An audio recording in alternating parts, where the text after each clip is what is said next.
Everyone, it's Sandra, and here I am with my indoor worm tote I call Peekaboo. It was this bin that I was last worried a little bit about the moisture and made sure that I gave a nice watermelon feeding to build up the bin moisture. And it's also this bin that I did the video on the worm bin critters. So I'm hoping we see a lot of roly-polies when I lift up this plastic, because I left them in there to crunch through those leaves. And today I'm going to be talking about how do you tell the difference between a green and a brown when you're feeding your worm bins. You talk about, oh, you got to feed greens, you got to feed brown. Greens are food that are higher in nitrogen.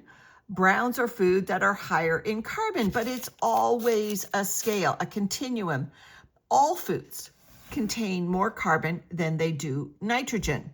Feeding worms, it's always a continuum. We're carbon-based life forms, so there's always going to be a continuum of how much carbon versus how much nitrogen. It's called the carbon to nitrogen ratio. I have a worm science video that I will link in the description that does a really deep dive on the carbon to nitrogen ratio. Today, though, I happen to have a food that I thought would be a good demonstration of something that could be a green or could be a brown. Again, how far along on that continuum is the food? I don't want to make carbon to nitrogen ratios complicated, but it's sometimes fun to look at these numbers. For instance, take a look at this pine needle.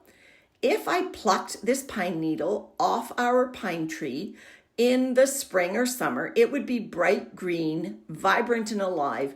The enzymes, which are proteins and hence nitrogen, would be pulsing through it. Now, this pine needle fell from the tree at the end of the season. The tree began to shut it down. The enzymes were withdrawn back into the tree to be stored through the winter. And so the tree naturally depleted this needle of its nitrogen and thus increased the carbon ratio, turning it into a more brown than it was a green. And that goes for any of your living material. And so what I have today to feed are corn husks that we had when we had tamale.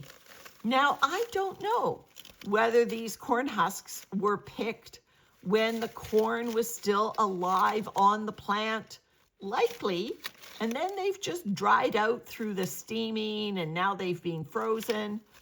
They've dried out, but you know, if the corn husks, the corn cobs were picked when the plant was still alive, then these corn husks contain more nitrogen than they would if the corn plant had died and then you pick the corn. Well, nobody picks corn when the corn plant has totally died.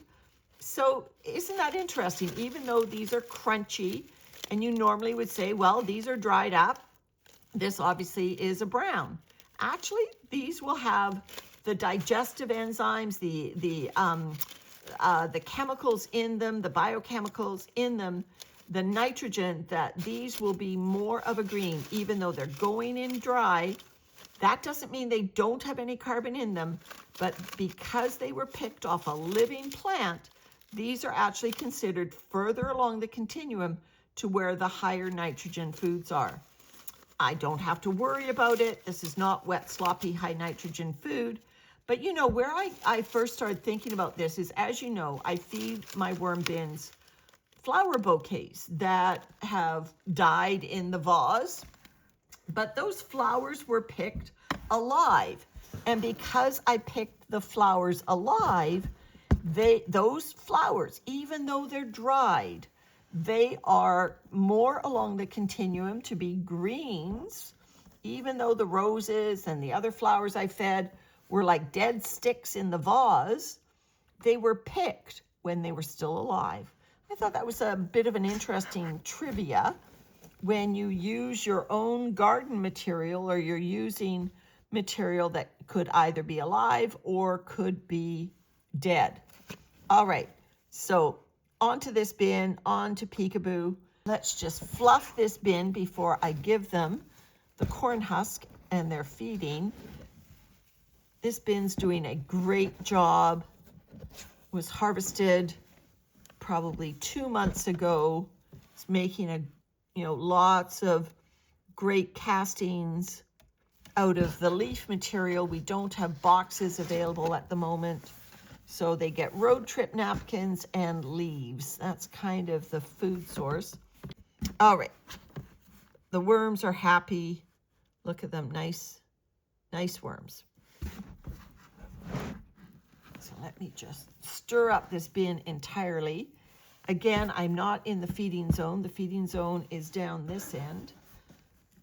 This is where I fed. The castings are a little bit compressed and more moist on the bottom. Remember, I was worried about the moisture in this bin, but I'm not worried anymore. It's absolutely perfect. I'll do the fist test. Little gentle squeeze, holding shape, breaks apart. But I can feel the moisture as well on my fingers. Lots of cocoons going by. Those are the leaves I fed last time. Little bit of compression under the feeding zone. So worms still active in the area. No sign of the previous food. Like I said, it's been 3 weeks. Still some needle stems. So this bin needs a good feeding, and I'm going to give it that corn husks. I'm going to put the corn husks in this end here.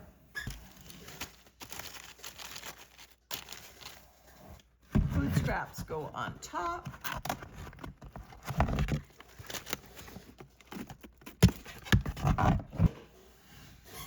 Lots of carrot peels. Lovely moisture. Look at that moisture. Worms are going to love that. I've got a napkin. Oh, keep it away from the edges. I've got a napkin wrapped around those corn husks. I'm just going to give a little bit of fresh carbon. Road trip items are great for wiping your hands after putting your hands in the worm bin. And you can just drop it right into the bin. So I do that several times. Get my hands nice and clean before I make them all dirty again. But this inoculates the carbon as well.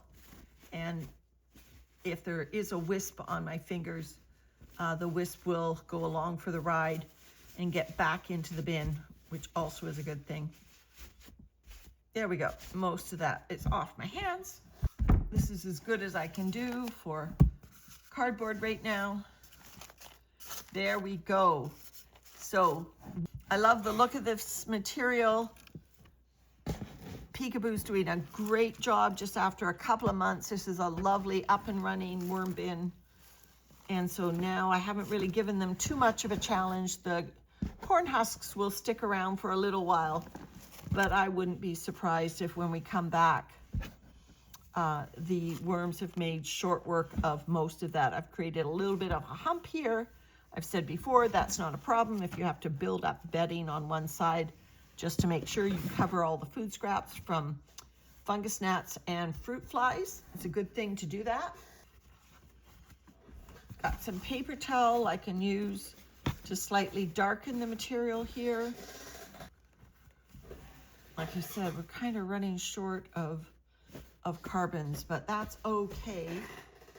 That'll be good enough for the worms. They'll be happy with that. All right, Peekaboo, great job. Keep on at it and get at those corn husks.